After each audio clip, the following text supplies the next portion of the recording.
Hi, football fans, and a very warm welcome to Well Done, Michael. He's 13, the brand new podcast.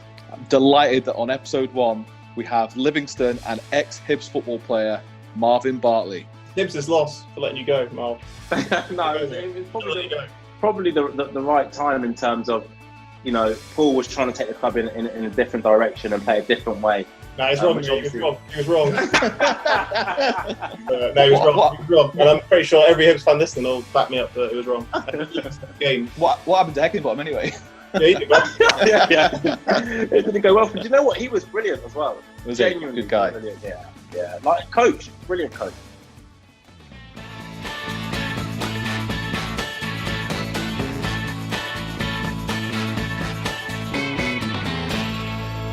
If you love football, then this podcast is for you. Each week we will have a new episode for you with guests, features, and lots of great chat. We will include our listeners as much as possible, as after all, football is all about the fans. My name is Scott Newby, and I will be your host alongside my co-pilot and brother, Tom Zanelli. Let's get stuck in. So, Tom, what have you been doing during lockdown? What's been keeping you busy? How have you been getting your football fix? I've been missing football so much, Scott, so much so that that's one of the reasons why I've actually made this new channel. I've been getting my football fix by playing way too much Football Manager. I think I've done about 9 seasons in about 3 weeks, which I haven't done since I was a student. I'm not quite sure how you can get through 9 seasons, even in lockdown, because I've done 1 season, and that takes about a week. I'm the same, missing football like mad. Understand why, obviously, but yeah, it'd be nice to have some football back on the telly. So obviously, there's still quite a lot of football in the news, quite a football chat in the news at the moment. So what kind of football news has caught your attention this week? Bundesliga? Much interest? Yeah, I can't wait for Bundesliga to be back. It's going to be amazing to have that back on TV. I was actually watching the Korean football, the K-League at the weekend on BBC website. That was class, just to watch the live football. And they were pumping crowd noise through the tannoys, which was very strange. But just class to have it back. Just class to watch live football again. Yeah, and was the first game that BBC shown live, was it 0-0? Yeah, classic.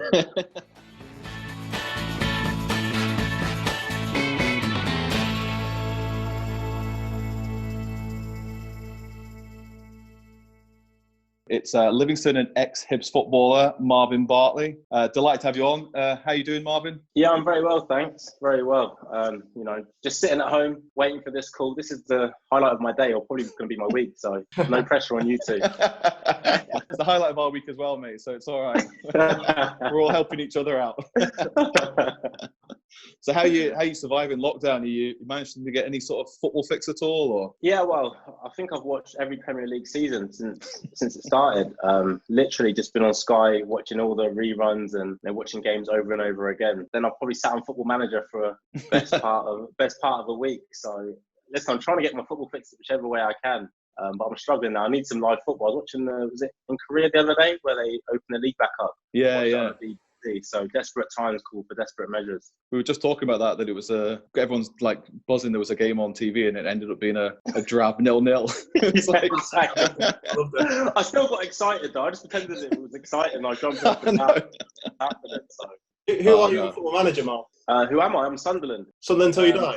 Yeah, well, that's what I watched. That inspired me. I'm top of League One at the moment, so I'm just in January now. It's my first season. So yeah, just see how I go. Get promoted, mate, and get the Hibs job. That's the plan. And the obvious question is, Marvin, did you sign yourself for Sunderland? No. Do you know what? I want to win.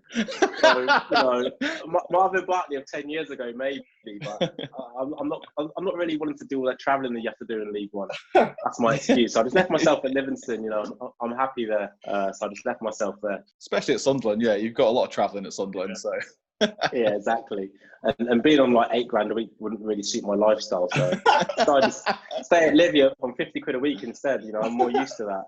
Good stuff, mate. Good stuff. It's interesting you saying the Marvin Bartley 10 years ago, because you actually seamlessly brought me on to something I wanted to ask you about. So when I was doing a bit of, in inverted commas, research, there's a story out there that when you were younger, you could do the 100 metres in 9.89 seconds. Is that true? Nah, with a gale force wind. I was quick, very, very, very quick, but I've seen that time as well. I'm not sure where it came from.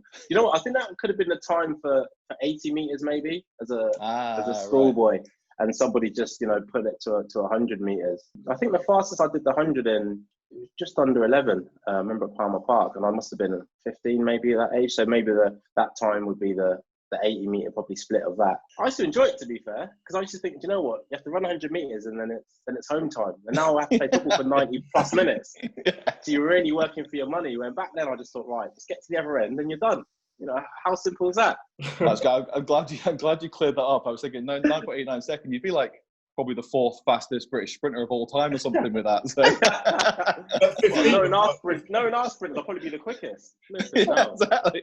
We'll edit that bit out where you said it was 80 metres. We'll keep it 100. Yeah, we'll be in the sun tomorrow. Yeah, exactly. So, mate, you're obviously quite quick. I'm not saying you're not quick now, but you're obviously quite quick back in the day. Were you always kind of holding midfielder, or were you ever played sort of in the more advanced, or maybe out on the wing, that pace when you were younger? I used to be a striker, play on the shoulder. But then I quickly realised you needed more than pace, because you need to be able to finish. So the ball would go in behind, and literally I'll get onto it. But then that was the easy bit. And then my shooting, as Tom could probably tell you, some of my shots are very, very wayward. You got a few. Oh no, you got no goals for Hibs, wasn't it? No goals. Wasn't that over the halfway line? I went over the halfway line. I was back on the bench. So both me and Scott have scored at Easter Road, and you've not. How bad is that? You're the Hibs player. I'm actually raging about that, because you know what? I was on Twitter and I just came out the shower and I saw the stuff that was for this show, and I saw both your goals at Easter Road, and I was thinking, please don't bring that up. Please don't bring that up. Absolutely fuming. It took you all of 5 minutes to bring it up. So well done, Tom. Put it in there, pal. Anyway, back to me. Back to you. Back to you, Marvin. I think when I scored my header, it was the day before the celebration. You were behind the goal, weren't you? You were behind the goal. You were shocked though. You were shocked it went in. It was almost like, wow, I've headed it. Oh my God, it's gone in. Like, I need to do something now. and then you were knackered. Oh mate, I was. I know the camera adds about £20 at least. That's what I'm telling everyone anyway. That was actually the day before you won the Scottish Cup final as well. That's what a weekend that was. Not much better weekends than that, is there? I bet you can't remember it much after that. Yeah, that's very true. It was very special. How did you? Obviously, a special day. Obviously, first time Hibs has went for such a long time, and being part of that. How did you feel on the day? Obviously being part of it. Was there an element of frustration not getting on, or? Yeah, definite frustration. Maybe not after the game. Definitely not after the game. But when the teams were read out, there was a split second where I thought a lot of things went through my mind that probably wouldn't be best said on the podcast.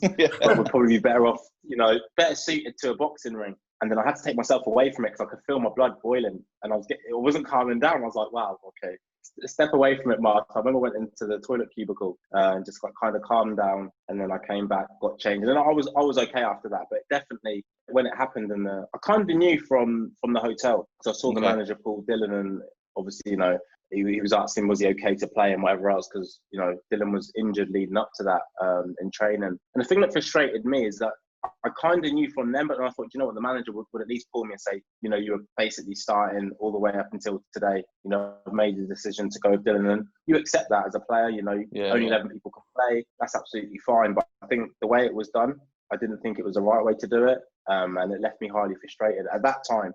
But then, it's after a couple of minutes in the cubicle, like I said, it's not about Marvin Bartley v Rangers. I was playing for a fantastic club at that point, and I was playing with my mates as well. Let's be honest, if that changing room was full of arseholes, I'd have kicked off then, derailed the whole train, so to speak. But I was playing with my friends, and boys I still stay in contact with now, and we had a great dressing room, and I owed them that respect to not kick off. But had it been a few years earlier and I was a few years younger, it would probably been a different outcome. I'd probably not even been on the bench. I'd have been out of the squad because I was just erupted. To be honest. I guess now that you look back on it now, though, I bet it's just hugely fond memories. I guess being the Scottish Cup winner, it must be some achievement for you, something you look back with really fondly. Yeah, it was a fantastic achievement and a fantastic feeling. As I said, after the 5 minutes of calming down, I was back to my normal self, my happy self, and I put that to one side. So doing everything with the boys, the warm up and whatever else, and obviously sitting on the bench and seeing the fans there. It was a fantastic experience. Obviously, my family and stuff there as well was extra special. So for me, it was a fantastic day. From the 5 minutes of rage, from there on in, it was absolutely brilliant. I've got nothing but fond memories of the game. Of David Gray scoring at the end. Of the fans, the sunshine on leave. people running on the pitch and whatever else. It was honestly a fantastic experience, and that's me speaking honestly about it. I said I was frustrated at the start, but once I put that to the side, it was absolutely brilliant. And just to see that many Hibs fans, obviously we won it, and it made it even more special. Yeah, but just to see those fans. The next day, the parade. I see pictures of you on the bus, and the selfie you've taken is just. I love that picture that you took. Yeah, I love it as well, mate. Honestly, it's scary. It's so scary and so surreal. And I kind of touched on when I said I'll come to Scotland and this sort of thing, and it was unbelievable to see all those fans once packed into that stadium. Even if you wouldn't have won the game, just to have been there and experienced that amount of people all supporting the football club you play for was brilliant. But like Tom said there, the next day and seeing the parade, and I was half cut, and that sobered me up. Honestly, I was absolutely. I don't really drink, so when I say I was steaming, I probably had about 3 or 4 beers the night before leading into that day. And I remember we were at the I think it's called like the town hall where the mayor or whatever stays. So we went there and we got on the bus. We saw a few people and okay. Remember we turned that corner, and as I said, I was struggling. Turned the corner, and I saw all those people, and instantly just sobered up. I was like, "What the?" Do you know what I mean? It almost felt like I was still pissed, kind of thing. And this many people can't be here. Do you know what I mean? It was honestly like, wow, such a special time. It was to be a part of that. It's just frightening, unbelievable, mate. You're a legend for that. Legend. That squad was just the best set of lads ever. Like, that's what I mean. Camaraderie around the club was just unbelievable. Yeah, and you had characters, didn't you? You had some characters that maybe if they were in other squad, they'd have been like, people like, oh, what a bunch of dickheads, like kind of thing. But we all gelled together. We all had like different things to add to, not only on the pitch, but off the pitch. And I've got nothing but love for all those boys because it was a fantastic time, and what a great bunch to actually share it with. Hibs' loss for letting you go, Marv. No, it was probably the right time in terms of, Paul was trying to take the club in a different direction and play a different way. No, he's wrong. He was wrong. It's on record. Put that in the daily record. It's on record. No, he was wrong. He was wrong. And I'm pretty sure every Hibs fan listening will back me up that it was wrong. Game. What happened to Heckingbottom anyway? Yeah, he did well. It didn't go well. But do you know what? He was brilliant as well. Was genuinely good guy. Brilliant. Yeah. Like coach, brilliant coach.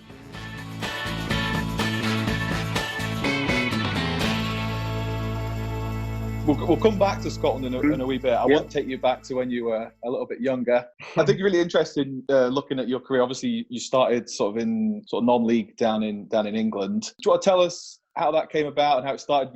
Were you released by a pro club before that, and just a bit more about that time in your career? Yeah, well, just going back to like the start of my footballing days, I would say I didn't start playing for a team until I was like 9 or 10 years of age. Okay. Up to that point, I had zero interest in football. You were doing the 100 metres in about 6 seconds at that time. Yeah, exactly. So, Usain Bolt was like running behind you. Exactly. I was going to be the Bolt of Britain, but I had no interest in it. And you know what? I think I was probably so fast at a young age. I used to pick the ball up that my brothers were playing with, and they used to chase me. Them, my brothers and their friends used to literally chase me. And my brothers. My middle brother was like 4 years older than me, and the other one's 6 years older than me. So I'm talking about I'm not like 6, 7. I picked the ball up, and I used to be off. I hated football. Why are you kicking this thing about? It's not enjoyable. And then I used to moan to my mum, like, they're making me go out with them, but I've got to play football. So then they had to start playing cricket with me and tennis and stuff just to be let out of the house. So they didn't like me as a young boy. But yeah, I had no interest in it, And then I got to 9 or 10, and suddenly it clicked. My love for the game suddenly appeared. I started playing for my school team, playing for my local Sunday league team. I went on to have Reading schoolboys trials, which is all the best players for my age group. Then I got signed up to Reading Academy just after that. So within like the first year to 18 months, I've gone from hating football, running off with the ball, to being at Reading Academy. As I said, I used to be a striker, because I was younger, I was quick and stuff. I used to play up front for my Sunday league team, which I love. I wasn't the best at doing it, but I just loved playing football. I loved the people I was around. I really, really enjoyed my football. Went to Reading schoolboys trial, and there were too many strikers. So we need someone to go in defence for one of the games, and you go back up front. I went in defence, and I found it relatively easy. I just don't know, it was like kind of like a duck to water. And I ended up getting into the schoolboys team as a centre half. But very quickly, from being that boy who loved it in the early stages, I went to a boy at maybe 12 years of age in Reading Academy, and I wasn't enjoying it. I remember it was all too serious, it was all too structured. You know, I wasn't playing for my friends anymore. Too much pressure on it. There was pushy parents pushing other kids to, you got to do this, got to do that, like coaching from the sidelines and stuff. And I was just thinking, I just want to play football. Like, I don't want to listen to you shouting at your kid. And I remember I got to under 13s and I said to my mum, I'm really not enjoying this. She goes, right, give it 6 more weeks, see what happens. We'll go from there. And I remember it's come towards the end of the season and Reading gave me another contract. And this will sound so strange to everyone who's, you know, aspiring to be a professional footballer, or everyone who wants to be a professional footballer. That was probably one of the worst moments in my childhood in terms of football, when I got given an extra year at Reading, because I had the pressure of being given that contract but not wanting to seem ungrateful. You know, I was brought up, as I said, with my 2 brothers and my mum in a single parent home. I was always grateful for everything I had in life, so I didn't want to seem ungrateful, and that's what made me stay and sign that contract. But I wasn't the same player. I wasn't happy, so I wasn't happy playing football, so I wasn't playing well. And I got to the end of the under 14 season, or into the under 14s, and then they said to me, do you know what? You know, and at this point I'm really small as well. They said, you're too small. You know, we don't think you're going to grow. You've got good attributes, but we think you're just going to be too small to be a centre half, and we're going to release you. And honestly, the pressure off my shoulders at that point was, I couldn't even explain to you. And I remember getting in the car with my mum, and I was like, Mum, I'm like so happy I've been released. And obviously, you know, she's kind of like, what the hell? Because she never forced me to stay there. She said, you can do, you know, I'll back you, whatever you want to do, we'll do whatever you want. But I was just kind of like, I've been released, and I was absolutely buzzing. And, you know, I remember calling my Sunday League manager and saying, I can come back and play with you guys now. Because the first year at Reading Academy, you could do both. Then the second year, they wouldn't allow it. They kind of said no. You know, and that's when it really got hard. I'm not seeing those Sunday League boys anymore. And I called him, I said, you know, I can start playing again for you, which for me was absolutely delightful. But I remember when I did get home from that meeting and I'd been released, because my middle brother had been released from Crystal Palace at under 16s when he thought he was going to get a professional contract. And I remember it hit him hard. And also, obviously, you know, my mum was there trying to take care of him. And obviously, you know, it affected her as well. I remember I got home and I thought, wow, I was just so excited about getting released from Reading Academy. But it almost broke my older brother getting released from Crystal Palace. I remember I went and spoke to him when I got home. I was like, oh, I've been released. And he's like, are you happy? And I was like, no. And he's like, are you happy? And I was like, yeah. And he said, good. He said, I want you to be happy playing football. And that kind of lifted another pressure off me then, because I didn't have to think I've got to hide it from him that, you know, I'm feeling a certain way about getting out of Reading and being released. So yeah, I went back to Sunday League from then. I kicked on playing Sunday League. I got to 17. I didn't really know what I wanted to do when I left school. I started doing a mechanics apprenticeship. I did that for a year, but it wasn't really for me. You know, I was then missing football. I was then thinking, wow, Marvin, you should have really tried harder at Reading, because, you know, the boys that you were playing with have got scholarships now. They're full-time footballers. And you know, you're going down to work in the mechanics and playing in your like local teams and whatever else. So I made a kind of decision there that I was going to give it my all. And I remember I got to 18 and there was like a college/football scheme. So you do like a BTEC course. Let's be honest, the education was, they didn't give a shit about it. The education was just, you know what I mean? It's just government funded. For them to get money from the government. So I did that, and I was playing alongside it for like the college team, and it's also linked to Hayes Football Club. We're in the Conference South at that time. They're called Hayes and Yedden now, which was a decent standard kind of for me. And I remember doing that, and it took me back to enjoying it again. It took me back to those Sunday League days, and it was brilliant. You know, I did that. I played for then. I went from playing from Reading School was when I was younger to England colleges, which is, you know, all the best. I think it was the 20 best college players. Wow.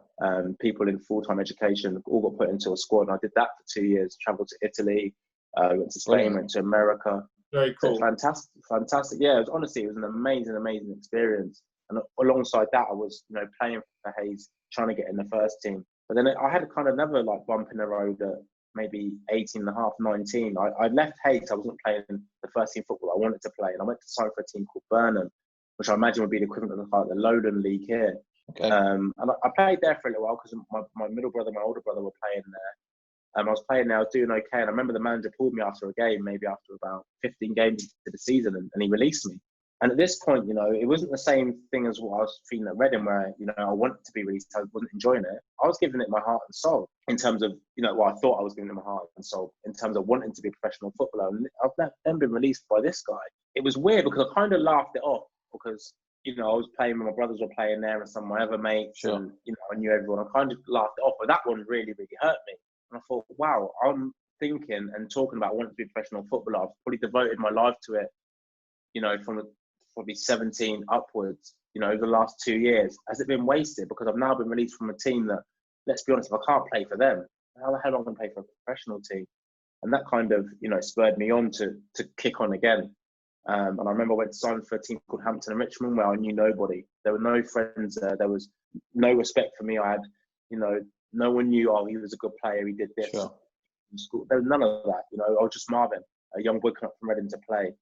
And that brought out the best in me, you know, because I had to earn my stripes, so to speak, again. You know, I had to show people I could play. I had to show what I was about as a player.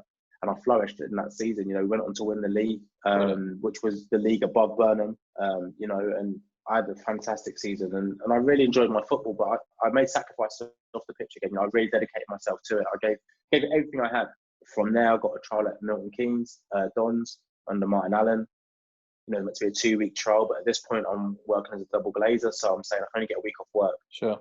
So I've gone in there for a week. It's so weird, and I've done really, really well. And he's like, what the hell? Like, where have you been, kind of thing? And I was like, well, I've been fitting double glazing, mate. So if you want a price on that, let me know. I can do a private. You know, that's how I just earn my money.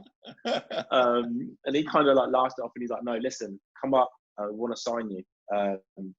You know, this is you're meant to be here on 2 weeks. You've done a week. You played 2 trial games. We want to sign you. Come up with whatever date you gave me, whether it's the next week or the week after or whatever. I was like, right, perfect. Negotiated everything, right, ideal. Went home, and I remember the day I was due to go back and sign the contract, he had left and went to Leicester. So I'm talking to my agent at the time, like, fuck now, where does this leave me? You know, where am I now? Like, I've worked so hard to get to this position. The manager likes me, wanted me to sign the contract, we agreed everything, and now he's left. And he's like, oh, don't worry, Marv, don't worry, I'll be in contact with Martin Allen, I'll be in contact with him. I was like, okay, perfect. I remember I had a holiday booked with my brothers and my friends to, I think it was Faliraki. Or Zante, it might have been Zante. So we went away, obviously on the piss for the week. And I started seeing Leicester sign players. So I'm messaging my agent, like, what's going on here? And he was like, oh, no, don't worry, I'm going to sort it.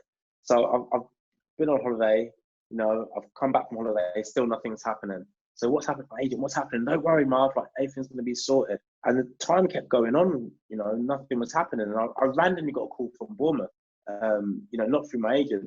They called me and said, right, do you want to come down for a trial? Again, a 2-week period. I said to them, well, I've only got 5 more days left off of work, which is why, you know, I wasn't going to do the 2 weeks at Milton Keynes, because I had Dante booked as well. I was thinking, yeah, you don't want to give that up. You know what I mean? Yeah, exactly.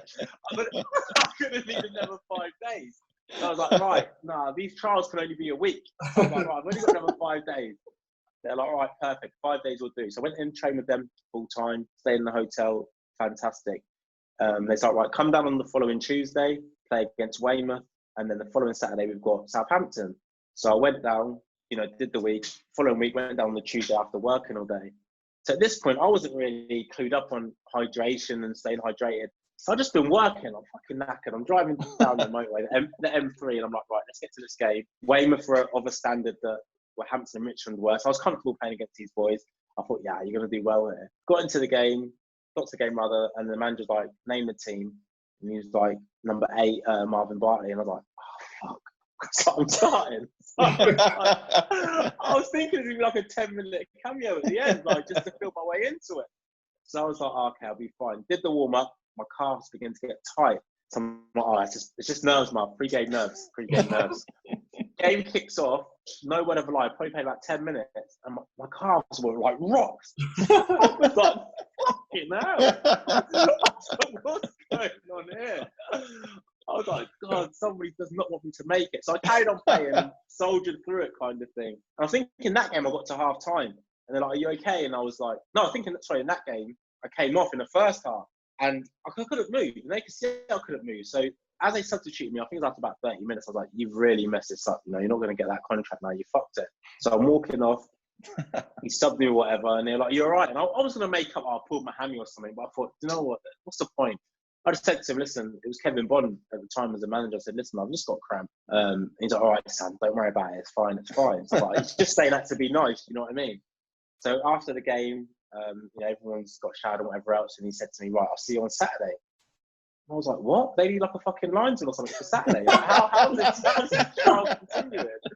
You know, I've played 30 minutes, but was able to move for about 7 of those minutes. What, is this guy on the wind-up? Or is he fucking, do you know what I mean? There's someone paid him, is there like Jeremy Beadle going to walk out? What's going on? Like, he must like you, Marv. So I remember driving home. Obviously, it was a night game. Got home maybe about midnight, just after midnight. I had to be up at 6 o'clock again in the morning for work. Wow. So I did that, got to Saturday, and I thought, right, hydrate yourself this time. Like, because the first game you got cramp, and I remember speaking to my brother, he's like, oh, you hydrate? I was like, no, I didn't drink any water. You know, I had a Coke and a pie at lunch. So it's, you know, that's what it is. That's the reason. Drink the water. So no word of a lie. Friday night to Saturday, I just drank so much water. So much water. So I got to the Southampton game, and now my stomach, as you can imagine, like, it's like I'm pregnant. So I'm like, fucking hell, like, it's, you know, when you move, you can just hear the water just going everywhere. And I'm like, oh, no, Yeah. this is not ideal. So we go and do the warm up, and I'm like, right, it's fine. Like, I've had a few peas and stuff. I can't feeling better and better. Game kicks off. Again, 10, 15 minutes in, playing against Southampton. The old calves start going again. I'm like, oh no. Basically, if I'm a car, my engine management light's on now, and I'm thinking, fuck. Like, I need a mechanic, mate. So I'm like, oh no, Marv, you can't come off. Like, this is in front of the home fans this time, you know. The Weymouth game, there's a few fans there, whatever else. But you can't come off. So I managed to soldier through till half time, but again, no, I couldn't move. So the manager's like, are you okay? And I was like, no, I've got cramp again. He's like, right, come off, that's enough. So I was like, that's enough? That's the end of my fucking trial. That's enough. I contemplated, I swear to God, I contemplated getting in my car and driving off. And just going, you know, when he was going up the second half, I thought, no, you know, just do the right thing. Speak to him after, you know, he might invite you down for another game. So after the game, he's bringing the trialist into his room, and then I go into his room, and he's like, how do you think you've done? And I was like, give it the old, I thought I'd done okay, but you know, my calves, if they were all right, I think I could have played better. And he had this envelope, like this brown A4 like envelope in his hand. So I'm like, is that going to smash me over the head with that, or that's for someone else? No chance there's a contract in there for me. It's impossible. He's like, right, here's your contract. Get it signed. We're going to Bath tomorrow, so you can go home today, get your stuff, be back at the stadium for whatever time in the morning. And God is my witness, I didn't know how long that contract was, what the money was. I just signed it. I just signed the contract. I didn't know. It could have been a 10-year contract worth a quid. I swear to you, I had no idea. And I was too scared after to ask how much is that contract basically worth. So I had to wait till I got paid to work it out. So I was just like, oh, that's what you're on. And then after the first one, obviously I got my contract, because you signed 3 of them, I got the other 2 back.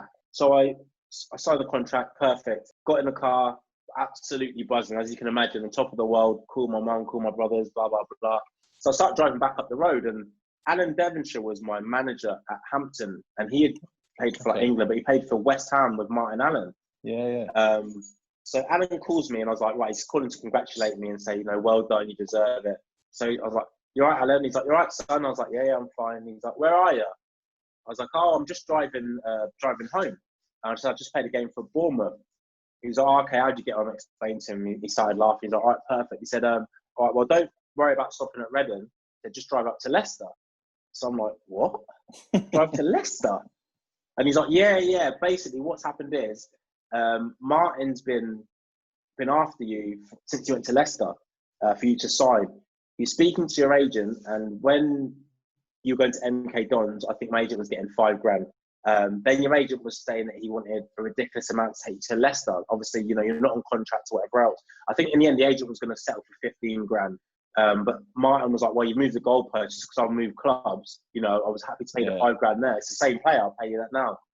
Anyway, the agent was obviously trying to do me over. I wasn't even signed to the agent at this point. You know, he just advised me. No, there was no contract between us. It's on a trust thing. That's shocking. So I was like, Alan, I said, you'll never believe it. So I've just literally signed a contract for Bournemouth. So I've gone from being on top of the world, absolutely buzzing, first pro contract, to thinking, fuck me. Like, I could have been at Leicester now, do you know what I mean? I'm thinking, Leicester's just got the new stadium, the old big stadium, and I was down at Bournemouth, and Bournemouth was skint at this point. They had no real players.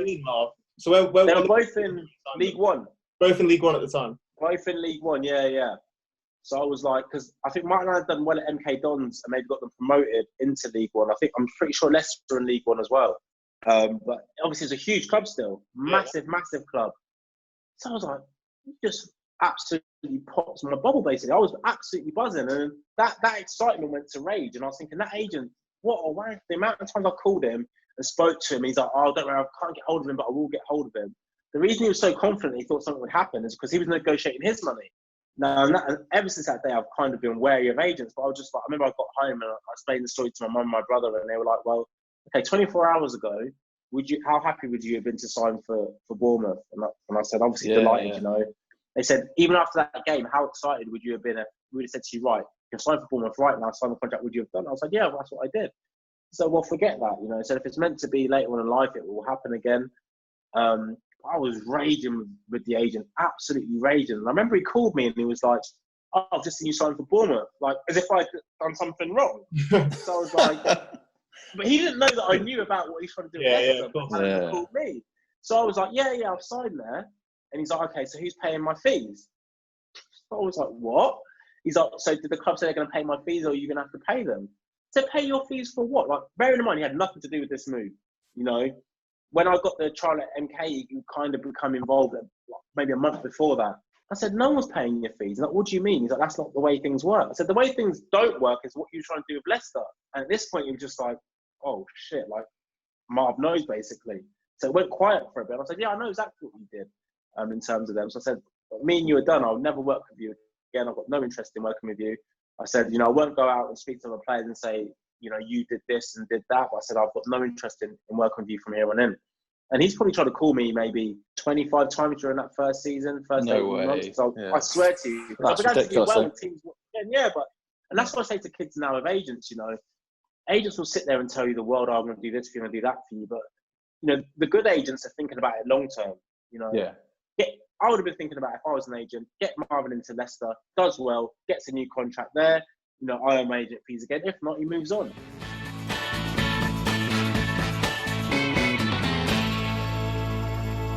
I just want to take you back, Marvin, to the kind of right at the beginning when you said you played with your two brothers. What was that like, playing in the same team as your two brothers? Is that good? It was a great experience. We actually did it at two different clubs. Oh, really? It was weird because, I had this kind of arrogance about me at that age that I'm the best Bartley. So that's what Scott's like. Yeah, I'm playing.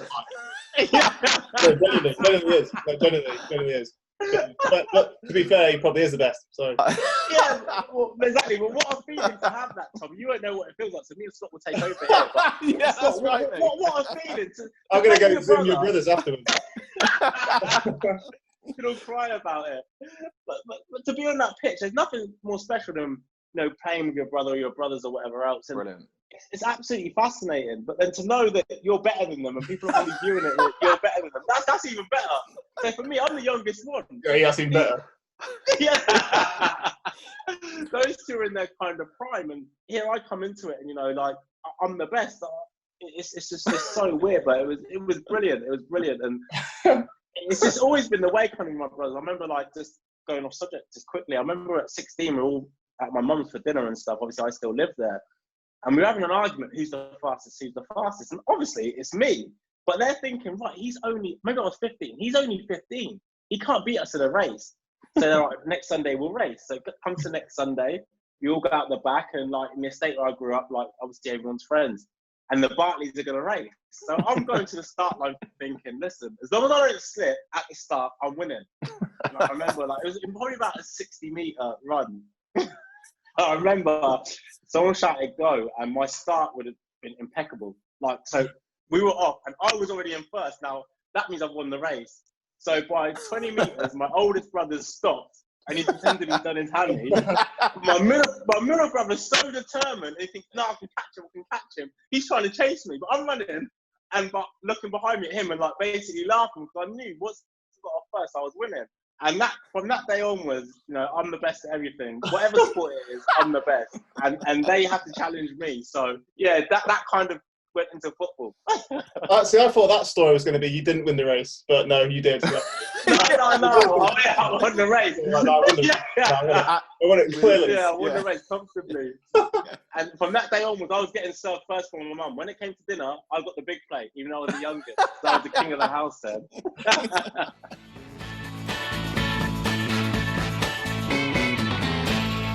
Wow, don't know about you, Tom, but I absolutely loved that.